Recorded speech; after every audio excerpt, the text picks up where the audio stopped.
우리나라에는 많이 유명하지 않고 많이 즐기진 않지만 미국 사람들이 제일 좋아하는 스포츠가 야구가 아니고 미식축구라고 합니다.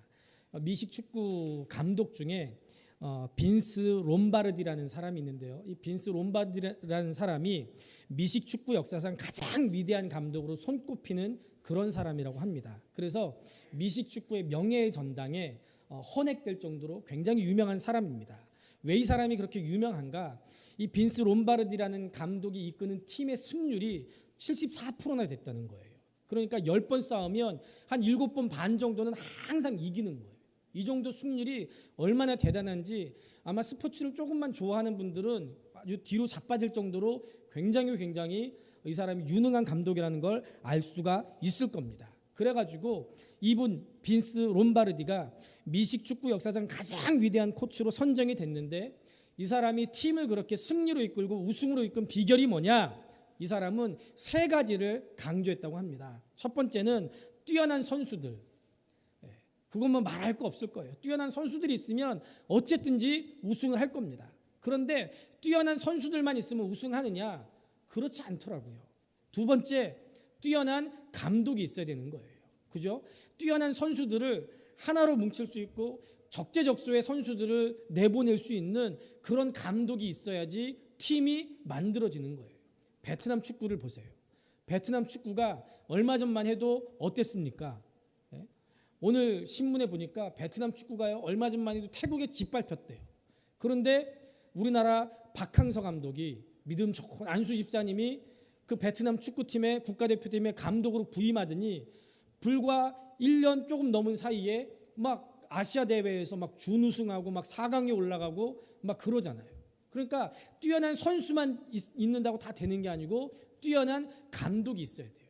그리고 마지막 세 번째, 뛰어난 선수, 뛰어난 감독만 가지고 안 되고 모든 선수들의 팀워크가 있어야 된다는 거예요.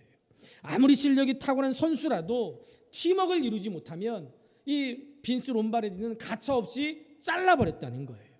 개인의 능력보다 연합의 효과가 훨씬 더 중요한 걸 알았던 거예요.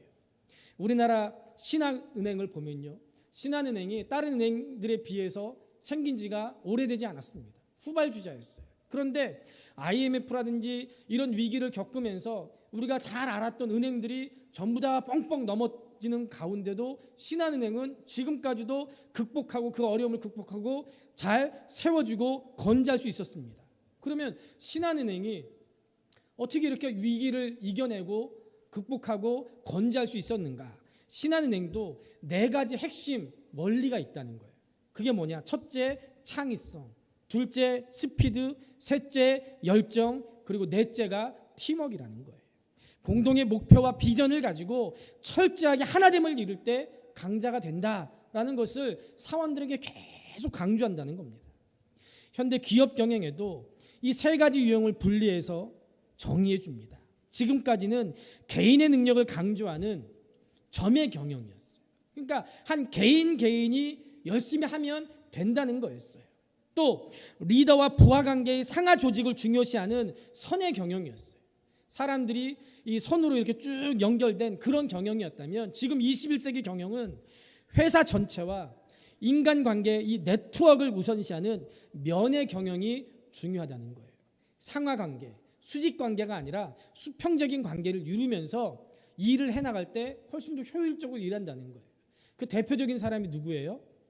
2002년 월드컵 때 우리나라 감독이었던 히든크가 그걸 강조했죠. 히든크가 와서 우리나라 선수들에게 그랬다는 거예요. 시합할 때 반말하라고요.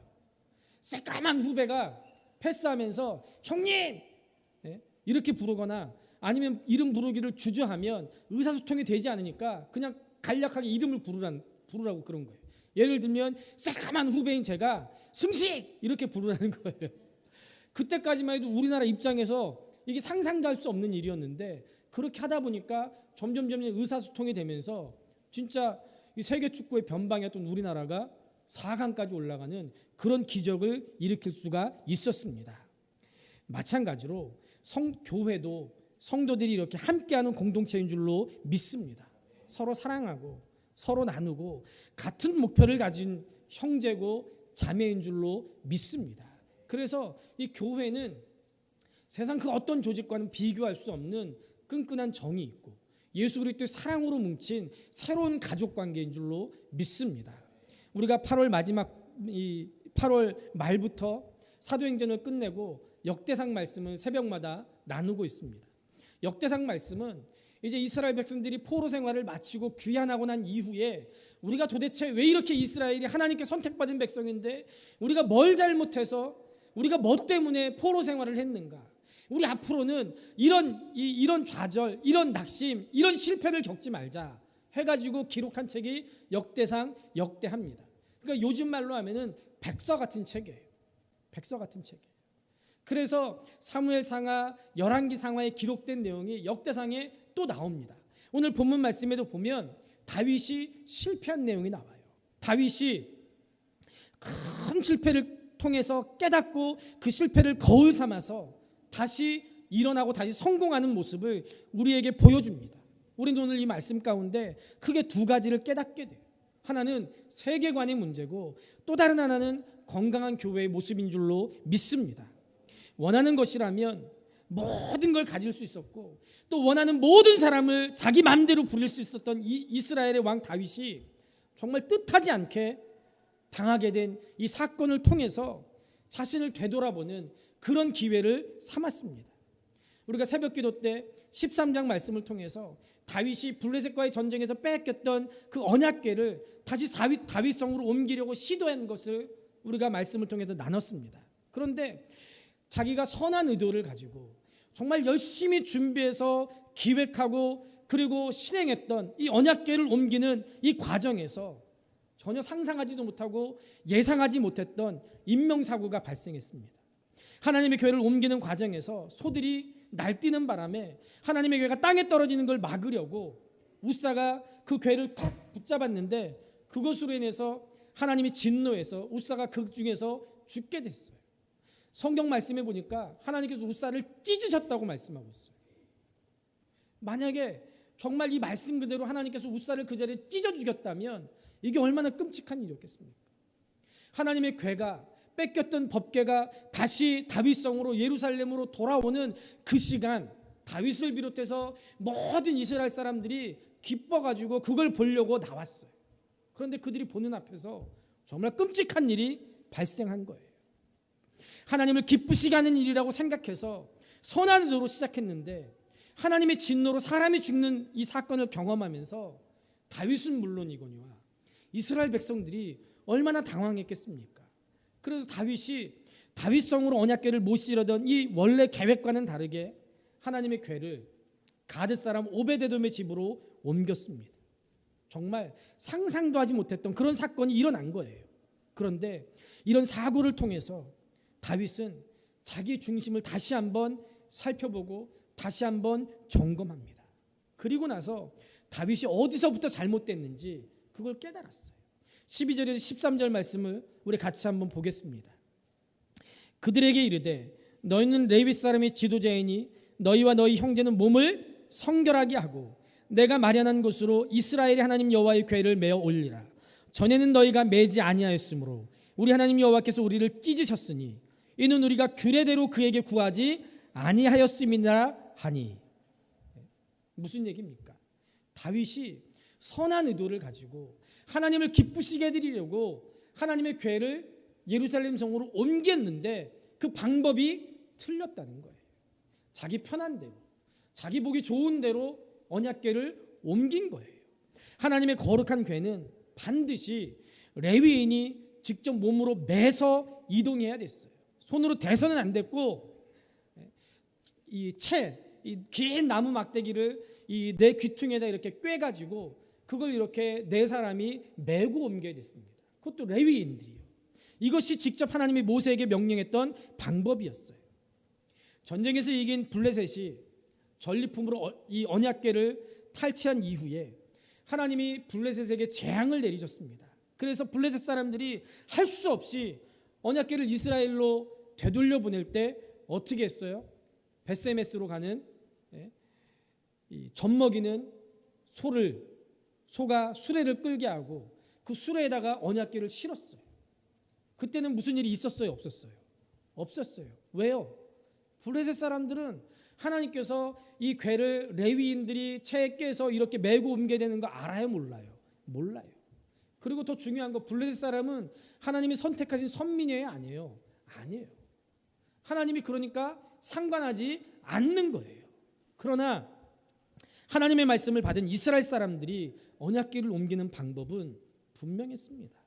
반드시 하나님이 말씀하신 대로 레위인이 몸으로 매서 옮겨야 됐던 거예요.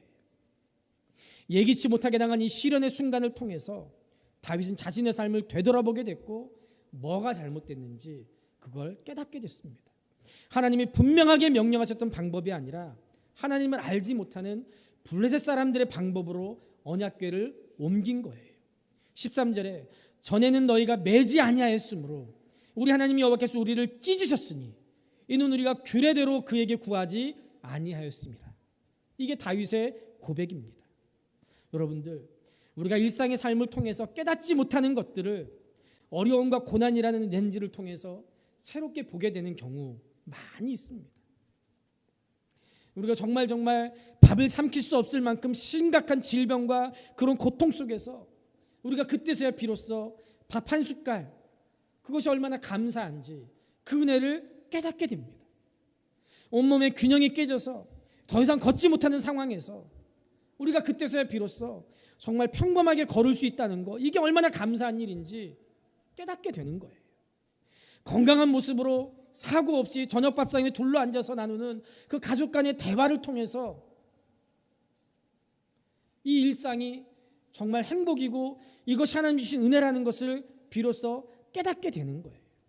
이렇게 뜻하지 않은 고난의 렌즈를 끼고 나서야 다윗이 참 예배자로 살아간다는 것이 어떤 의미인지 다시 한번 깨닫게 됐습니다. 하나님의 궤를 옮기는 것은 단지 수레를 준비하고 단지 그 궤를 안치해 놓을 그런 장소를 마련해 놓는 거, 이 정도가 아니라는 걸 다윗이 깨달은 거예요. 사람이 죽는 그런 고난을 겪고 나서 다윗이 비로소 그 의미를 깨닫게 됐습니다. 그 인생의 삶과 죽음을 다스리는 하나님 앞에서 하나님의 언약궤를 옮기는 것은 하나님의 임재 앞에서 우리가 온전히 예배자로 선다는 거, 그걸 의미한다는 것을 다윗이 깨닫게 된 거예요. 그래서 궤를 옮기는 준비, 하나님 앞에서 성결하게 서는 것에서부터 시작합니다. 하나님의 궤를 옮기는 것은 거룩하신 하나님 앞에서 자기 자신을 성결하게 하는 것에서부터 시작되는 예배 행위였다는 거예요. 그리고 다윗이 12절에서 이렇게 명령합니다. 너희와 너희 형제는 몸을 성결하게 하고 내가 마련한 곳으로 이스라엘 하나님 여호와의 궤를 메어 올리라. 어떻게 하라고요? 몸을 성결하게 하라는 거예요. 여호와의 궤를 옮기는 이 준비는 하나님 앞에 서는 것이기 때문에 하나님이 보시기에 더러운 죄악이 없는지 살피는 거, 이게 바로 바른 준비의 과정이었습니다. 반드시 필요한 과정이었습니다. 다윗은 자기 자신을 살피면서 하나님 앞에서 뭐가 잘못됐는지를 깨닫게 된 거예요. 여러분들, 현재를 살아가는 우리들이 갑작스럽게 마주하게 되는 수많은 사건 속에서 우리도 똑같이 뜻밖의 뜻하지 않은 고난과 역경을 만나게 됩니다. 그럴 때 여러분들, 우리가 우리의 삶의 방향을 되돌아보고 우리를 다시 점검해보는 그런 은혜의 기회로 삼아야 될 줄로 믿습니다. 우리가 원하는 대로 되지 않는 것이 우리에게는 큰 고통과 어려움이지만 오히려 그 순간이 하나님이 우리에게 주신 복이 될 수 있는 줄로 믿습니다. 내가 원하는 것이 무엇인지, 진정한 중심의 동기가 무엇인지 살펴보게 된다면 하나님께서 우리에게 주시는 그 고난을 통해서 그동안 숨겨져 있던 하나님께서 원하시는 하나님의 길을 우리가 밝히 보게 될 줄로 믿습니다. 요나를 보세요. 니느웨로 가지 않고 다시스로 가는 배를 탔어요. 웬만하면 그냥 다시스로 도망가는 요나 그냥 내버려 두시지. 뭐 그렇게 꼭 요나를 사용하시겠다고. 요나 말고도 사람이 많을 텐데 그렇게 굳이 다시스로 가는 배 그 밑창까지 숨어 들어간 요나를 찾아오셔서 풍랑을 일으키시고 요나를 바다에 던지시고 게다가 귀찮게 번거롭게 큰 물고기를 준비해서 요나를 삼키게 하십니까? 도대체 이해가 되지 않아요. 그런데 그 이후에 일어나는 사건을 보세요. 요나가 그 고난을 통해서, 그 풍랑을 통해서 깨닫게 돼요. 회개하게 돼요. 그러면서 하나님께서 요나에게 이 일은 내가 너에게 준 일이라는 걸 또 깨닫게 하세요. 그 풍랑이 요나에게는 풍랑이고 고난이 아니고 하나님께서 주시는 은혜였고 주께서 빨리 가게 하는 그런 역할을 감당한 줄로 믿습니다. 우리도 마찬가지. 다윗이 원하는 대로, 다윗이 생각했던 대로 모든 것이 진행돼 갔더라면 다윗이 정말로 하나님께서 원하시는 참된 예배자로 하나님 앞에 설 수 있는 기회가 있었겠습니까? 만약에 다윗이 하나님의 궤를 자기 방법으로 다윗성 안으로 들여놓는 것이 성공했더라면 아마 이후에 다윗의 삶이 완전히 바뀌었을 거예요. 자기가 원하는 모든 것을 갖게 된 교만한 사람으로, 하나님을 자기의 방법대로 주무르는 그런 사울과 다를 바 없는 패역한 자의 그런 나락으로 다윗이 떨어져서 우리가 지금 아는 하나님의 마음에 합한 다윗 성경에서 만나지 못했을 거예요. 우리가 원치 않는 일들이 벌어지고 우리가 생각하지 못한 상황이 벌어진다면 우리는 그때가 하나님 앞에 우리 자신을 살펴보고 하나님의 임재 앞에 성결한 자로 다시 서야 될 때임을 여러분들 인식해야 됩니다. 고난을 통해서 보여주시는 주님의 길이 우리에게 비로소 보여지기 때문인 줄로 믿습니다. 우리가 다윗처럼 주님 앞에 다시 서는 성결한 사람, 참된 예배자로 살아가기를 원한다면 우리가 무엇보다도 먼저 주님의 말씀을 우리 삶의 기준으로 삼아야 됩니다. 다윗은 이것을 이룬 고난 속에서 깨달았어요. 2절을 보세요. 다윗이 이르되 레위 사람 외에는 하나님의 궤를 맬 수 없나니 이는 여호와께서 그들을 택하사 여호와의 궤를 메고 영원히 그를 섬기게 하였음이라. 아멘. 다윗이 자기 마음대로 하나님의 궤를 수레에 운반했던 것은 하나님의 말씀과는 완전히 다른 것이었습니다. 이 고난을 통해서 다윗이 주님의 방법과 명령을 자기 삶의 행동의 기준으로 재확인하게 된 거예요. 우리가 옳다고 생각하는 것, 우리의 기준이 늘 문제가 되는 것은 그것이 하나님의 말씀과 다르기 때문에 그래요.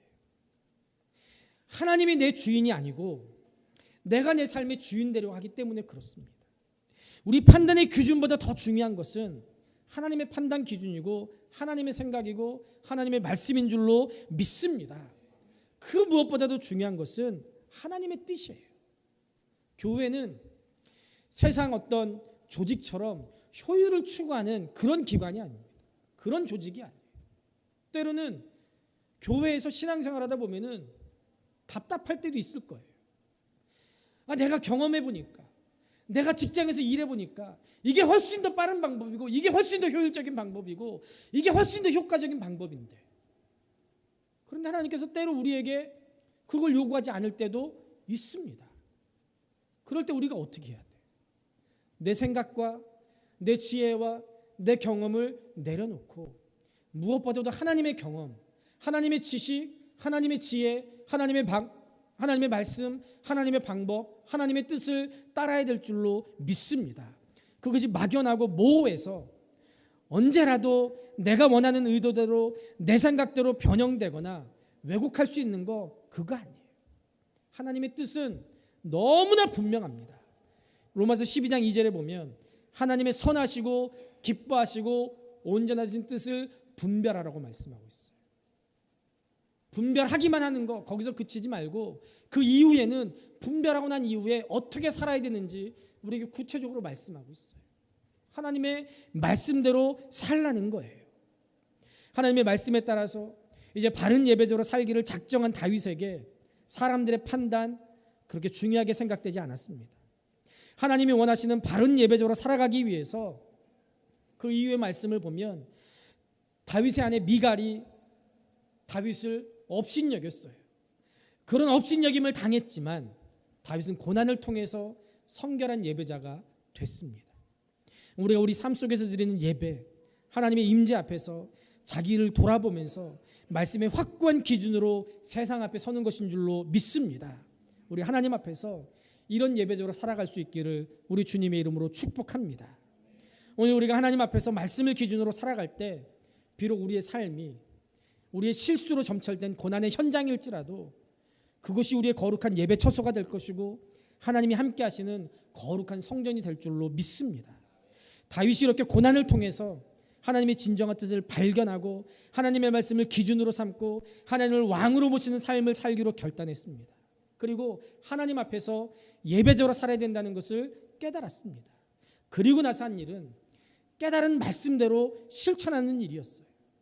한번 실패를 통해서 교훈을 얻고 이번에는 정말 철저하게 준비했습니다. 두 번째 언약궤로 옮겨오는 과정에서 우리가 다윗 혼자 일한 것이 아니라 레위인과 함께 협력하는 모습을 우리가 보게 됩니다. 주면 본된 교회를 세워가는 것도 마찬가지예요. 혼자 일하면 때로는 편할 수도 있습니다. 왜요? 내 마음과 같지 않기 때문에 그래요. 내가 생각한 건 이건데 같이 일하다 보면은 자꾸 의견 충돌도 있고 일하고 가져와 보면 별로 마음에 안 들 때도 있어요. 시간이 더 오래 걸릴 수도 있어요. 그러니까 그냥 차라리 나 혼자 해버리지 하고 그렇게 해버릴 때도 있습니다. 그러나 우리 주님은 우리가 때로는 늦더라도 함께 일하고 함께 교회를 세워가시기를 원하시는 줄로 믿습니다. 다윗이 두 번째 언약궤를 모셔올 때 레위 사람들로 찬양대를 조직했습니다. 언약궤가 예루살렘에 입성할 때 하나님을 찬송하면서 온 백성과 기쁨의 예배를 드리기 위해서 레위 사람들로 찬양대를 조직한 거예요. 왜요? 언약궤를 다시 찾아오는 일이 자신만의 일이 아니고 자신만의 기쁨이 아니고 온 백성의 일이었고 온 백성이 함께 기뻐하고 함께 하나님을 예배하기를 원했기 때문에 그랬습니다. 그래서 레위 지파가 각자의 재능에 따라서 역할을 나눠서 감당합니다. 하나님은 레위 지파 사람들을 선택하셔서 각자의 재능으로 하나님을 섬기게 하셨습니다. 하나님 우리 각자에게도 각자 독특한 재능을 우리에게 주신 줄로 믿습니다. 우리가 이 재능을 발견해야 되고 더 빛나게 연마하는 것이 우리의 책임입니다. 그러나 재능을 발견하는 것 못지않게 더 중요한 것은 하나님이 우리에게 주신 재능을 유익한 일에 사용하는 일인 줄로 믿습니다. 우리는 주님을 위해서 이 재능을 사용해야 됩니다. 우리는 종종 재능은 연마의 결과라고 착각합니다. 우리가 연습하고 우리가 준비하고 우리가 꾸준히 노력하면 그 재능들이 빛나게 된다고 그렇게 착각해요. 그러나 우리의 재능은 하나님이 우리에게 맡겨주신 일인 줄로 믿습니다. 그렇기 때문에 우리 모두의 재능은 하나님의 소유입니다. 우리는 단지 관리자예요. 그렇다면 우리를 창조하시고 우리에게 재능을 주신 하나님이 우리에게 무엇을 기대하셔서 재능을 주셨습니까? 우리의 재능이 하나님의 영광을 위해 사용되기를 원하십니다. 조지 비벌리 시어라는 사람은 정말 탁월한 재능을 가진 젊은 사람이었습니다. 보험 영업을 하던 사람이었는데요. 이 사람이 보험 영업보다는 목소리가 너무 좋았어요. 그리고 피아노를 너무너무 잘 쳤어요. 많은 사람들 앞에서 노래할 때마다 피아노 치면서 노래할 때마다 많은 사람들을 감동시켰습니다. 마침내 이 사람의 소문이 미국 최고의 방송국 MBC에까지 이 소문이 퍼지게 됐어요. 그리고 이 조지 비벌리 시어의 이 재능이 남다르다는 것을 발견한 방송국 관계자에게 이 조지 비벌리 시어에게 계약서를 내밀면서 파격적인 계약 조건으로 우리 MBC의 전속 가수로 계약하자라고 그렇게 계약을 하길 원했습니다. 그런데 조지 비벌리 시어가 이때 하필이면 그 유명한 빌그레암 목사님에게까지 이 사람이 소문이 들어간 거예요. 그래서 동시에 프로포즈가 들어왔어요. 방송국에서는 아주 놀라운 조건을 내걸면서 우리 방송국의 전속 가수로 일합시다. 빌그레암 목사님은 나는 돈은 많이 주지 못하지만 나와 같이 복음 전도하면서 전 세계를 다니면서 말씀 전하기 전에 말씀 전한 후에 찬양 좀 해주시오. 똑같이 동시에 프로포즈가 들어왔어요. 조지 비벌리 시어의 아버지는 목사님이었어요. 이 아버지로부터 믿음을 물려받은 조지 비벌리 시어는 세상적인 명예, 세상적인 가치를 얻을 수 있는 방송국의 제안을 뿌리치고 빌리그레암 목사님을 도와서 복음 전도에 나섰습니다. 그랬을 때 하나님께서 이 사람을 평생 동안 세계 곳곳을 다니면서 많은 사람들 앞에서 찬양하게 하셔가지고 이 사람이 무려 22억 명의 사람들 앞에서 찬양을 불렀다고 합니다. 만약에 이 조지 비벌리 시어가 자기의 명성과 인기와 물질만을 위해서 자기의 재능을 사용했더라면 자기의 이름은 널리 알렸을지 모르지만 하나님의 영광이 이 사람을 통해서 드러나지 않았을 거예요. 반대로 여러분들 유명한 미국의 팝송 가수 휘트니 휴스턴을 다 아실 거예요. 다 아시죠? 네? 휘트니 휴스턴.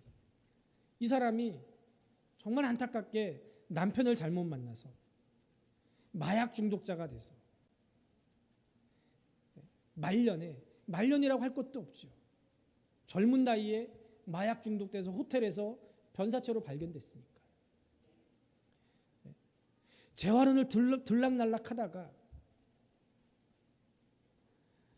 재기를 꿈꾸는 과정에 또 호텔에서 그렇게 변사체로 발견됐어요. 그런데 이 휘트니 휴스턴은요, 교회 성가대 출신이었대요. 하나님을 찬양하다가 자기의 재능을 발견했어요. 물론 세상에서 그렇게 명예를 얻고 돈을 벌고 하는 거 그거 나쁜 일 아니에요.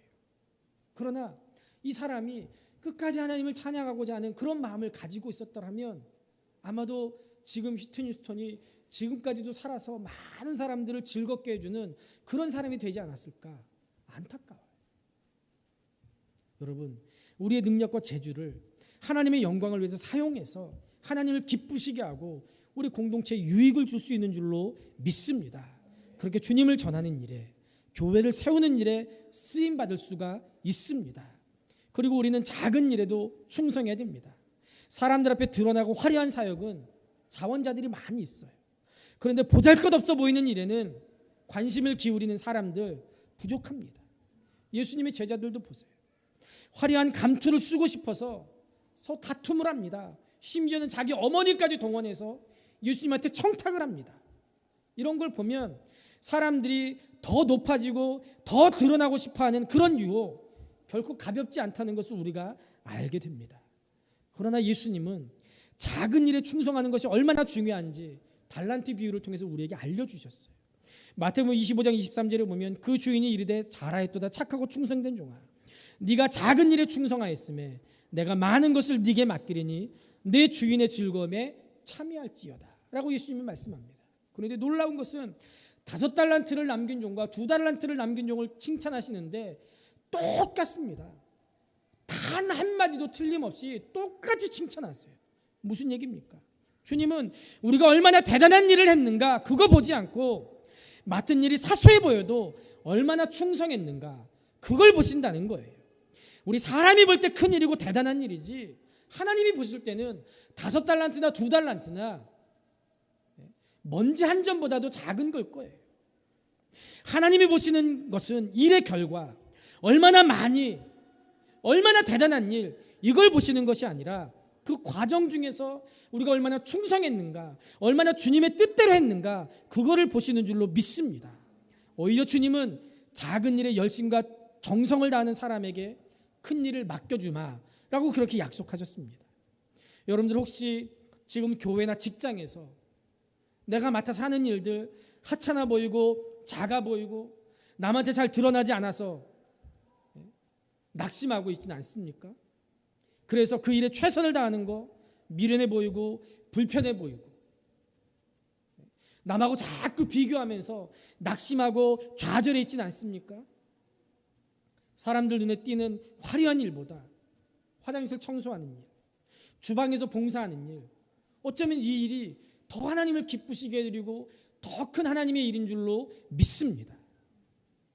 그래서 오카노 목사님이 생전에 사모님 앞에서 펑펑 울면서 그렇게 말씀하셨대요. 나는 이 땅에서 목사로서 받을 거 다 받고 누릴 거 다 누려서 천국에 가서 하나님 앞에 받을 거 없으면 어떡할까? 그것 때문에 오카노 목사님이 말년에 사모님 앞에서 펑펑 우셨다는 거예요. 우리도 어쩌면 그럴지도 모르겠어요. 사람들 눈에 띄는 화려한 일보다 우리가 눈에 보이지 않는 일들 감당할 때 교회가 세워지는 일인 줄로 믿습니다. 어느 군인교회 젊은 군목이 그 교회를 섬기는 중에 그 부대에 새롭게 부임한 사령관이 예수님을 잘 믿는 장로님이었어요. 이 이 사령관이 부임하고 첫 번 주일 예배에 참석해서 계급도 한참 낮고 나이도 한참 어린 군목에게 목사님, 제가 무엇을 도와드리면 되겠습니까? 언제든 말씀만 하시면 제가 순종하겠습니다. 이러더라는 거예요. 그 군목이 담대하게 사령관한테 그랬다는 거예요.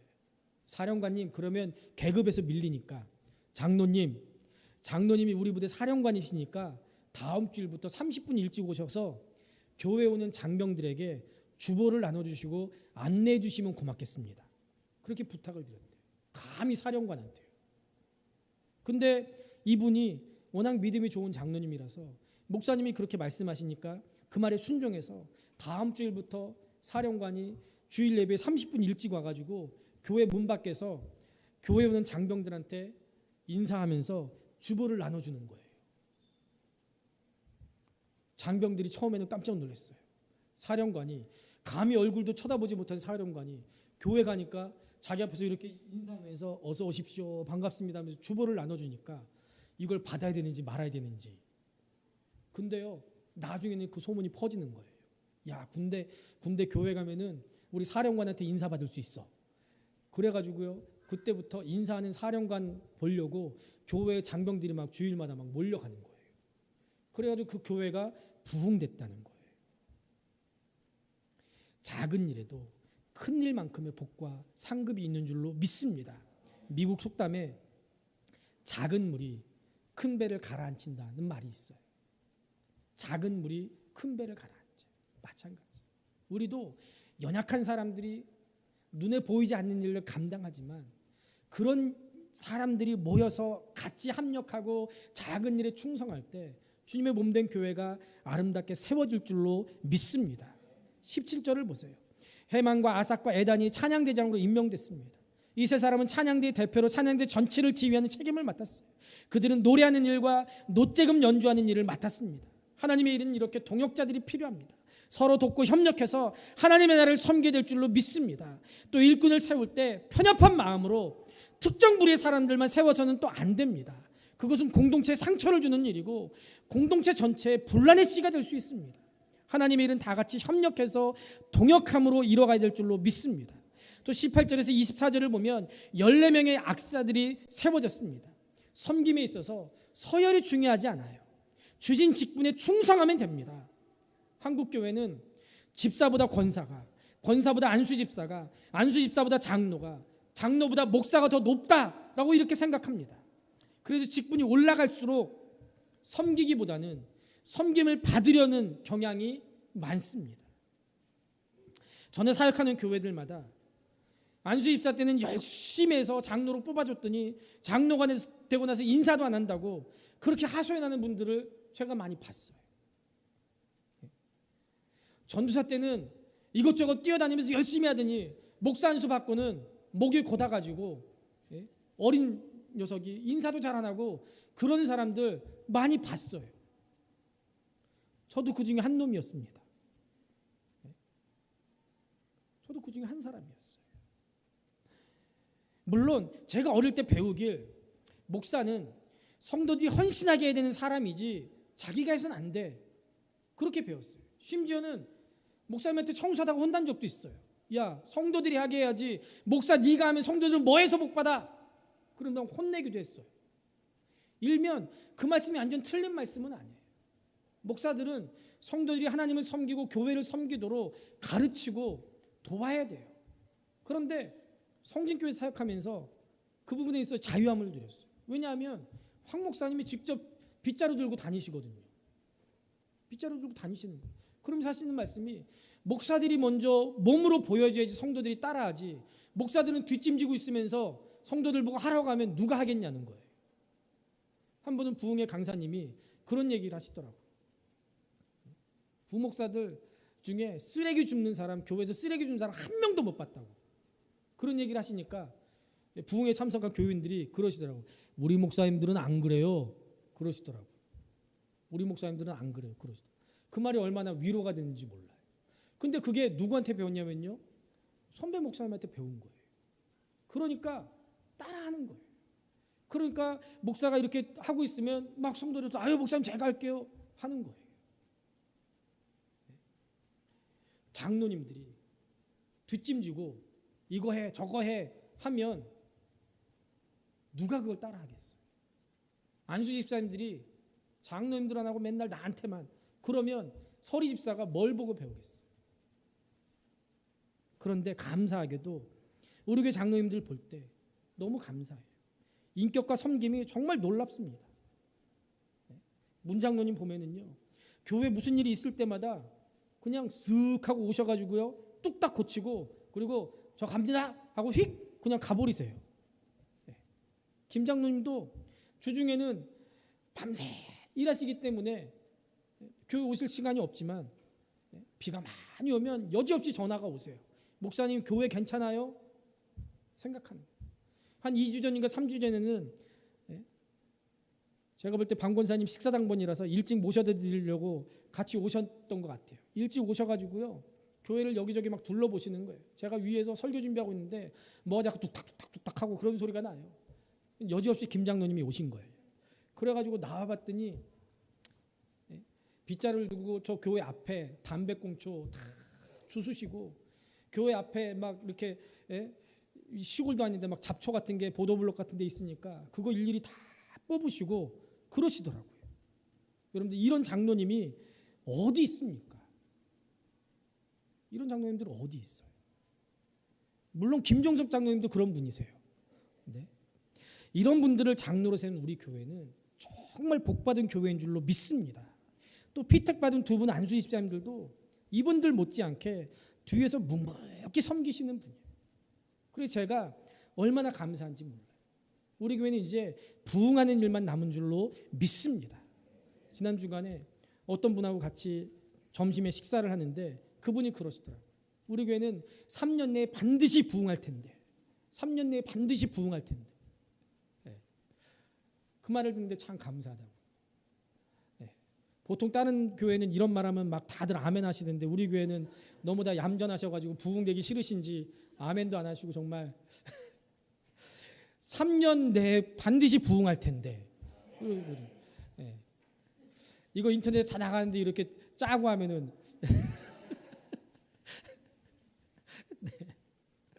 권사님들도요, 기도가 필요할 때 얼마나 기도하시고 열심히 맡은 일을 감당하시는지 몰라요.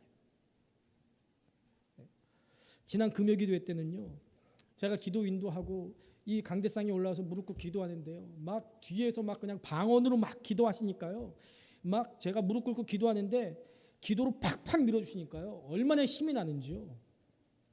그냥 가만히 있기만 해도 막 기도하는 것 같더라고요. 얼마나 감사한지 몰라요.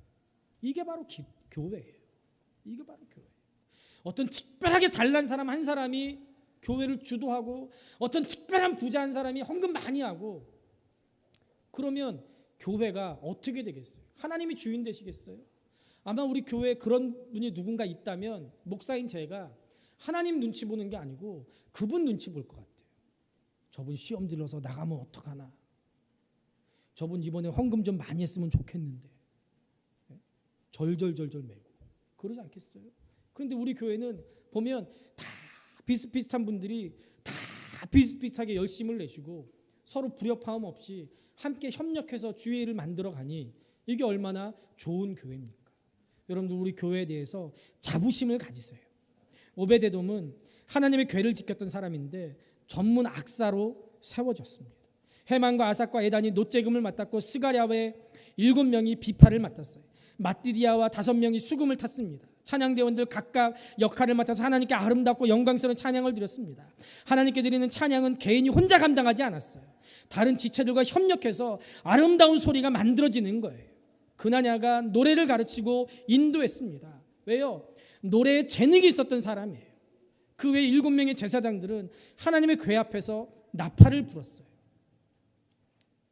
조경호 집사님이 색소폰을 정말 잘 부세요. 제가 볼 때 색소폰 부는 사람, 제가 실제로 본 사람 중에 제일 잘 부시는 것 같아요. 그래서 집사님 특송 한번 하시죠. 특송 한번 하시죠. 죽어도 안 하는 거예요. 다른 말씀은 잘 순종하시는데 그거는 순종을 안 하시더라고요. 왜 그러냐 봤더니 자기가 부족하기도 하거니와 자기 혼자 나와서 하는 것보다 누군가가 같이 연습을 해서 같이 하면 훨씬 더 아름다운 소리가 나니까 제가 거기에 속아 넘어가가지고 집사님한테 색소폰을 배우기 시작했어요. 어렵더라고요. 쉬운 게 아니더라고요. 게다가요, 평상시에는 제가 목사고 안수 집사니까 꼼짝 못 하시거든요. 근데 색소폰 가르칠 때는요, 제가 꼼짝 못 해요. 얼마나 뭐라고 하시는지 무서워가지고 박자 틀리면 에이, 다시 이러시. 제가 그러면서요 배웠어요. 아, 이게 교회구나. 악기를 연주하는데도 서로 소리가 맞아야 되고 내 소리만 내는 게 아니고 서로 소리를 들어가면서 조화를 시켜야 되는데 제가 좀 박치거든요. 박치예요. 박자를 잘 놓쳐요. 집사님이 저한테 그러시더라고요. 목사님, 이 박자를 처음에 잘 배워놔야 나중에 협주를 하고 나중에 어디 가서 연주를 할 때 제대로 할 수 있습니다. 이거 박자 제대로 못 맞춰놓으면은 나중에 목사님 혼자만 틀리고 목사님 혼자만 좋고 그래요. 목사님, 다시 네 선생님. 이게 바로 교회의 모습이에요. 유명한 지휘자 마이클 코스타라는 사람이 있는데요, 어느 날 오케스트라 연습을 하다가 갑자기 악기 하나가 조용해진 걸 알아차렸어요. 그래서 상황을 가만히 보니까 피콜로 연주자가 그만 이 중간에 곡을 놓쳐가지고 당황해서 연주를 멈추고 가만히 있었던 거예요.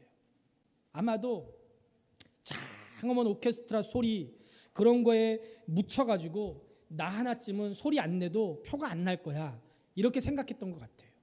그런데 이 지휘자가 그를 향해서 이렇게 소리쳤습니다. 탁탁탁. 피콜로 뭐 하고 있어요? 당신이 연주해서 이 오케스트라가 사는 거예요. 피콜로 연주자는 자기 혼자 안 해도 아무도 모르고 소리 비지 않고 누구도 알아채지 못할 거야. 그랬는데 지휘자가 뭐라고 그랬다고요? 당신이 연주해야 비로소 온전한 오케스트라 소리가 만들어진다는 거예요. 교회는 한 성도 한 성도 다 소중한 사람입니다. 하나님의 뜻과 섭리가 있어서 은사대로 부르신 줄로 믿습니다. 우리에게 하나님이 주시는 고난은 성장과 성숙의 기회, 사랑하시기 때문에 때로는 혼내시기도 합니다. 우리가 고난 가운데 주지 않고 원망하기보다 감사하고 우리 삶의 태도를 고치면 됩니다. 하나님께로 돌이키면 우리에게 그 고난도 은혜요 복입니다. 오늘 말씀처럼 하나님의 방법대로 하나님의 말씀대로 섬깁시다. 하나님께서 우리에게 각자에게 주신 재능을 가지고 각자의 자리에서 작은 일에 충성을 다합시다. 함께 동역하고 함께 세워갑시다. 그러면 우리 교회가 세상의 눈으로 볼 때는 비록 작은 교회지만 믿음의 눈으로 볼 때 하나님께서 보실 때는 모든 것을 감당할 수 있는 큰 교회가 될 줄로 믿습니다. 많이 모여서 큰 교회가 아니라 주님이 보실 때 큰 교회가 되는 거, 그게 정말로 중요한 줄로 믿습니다.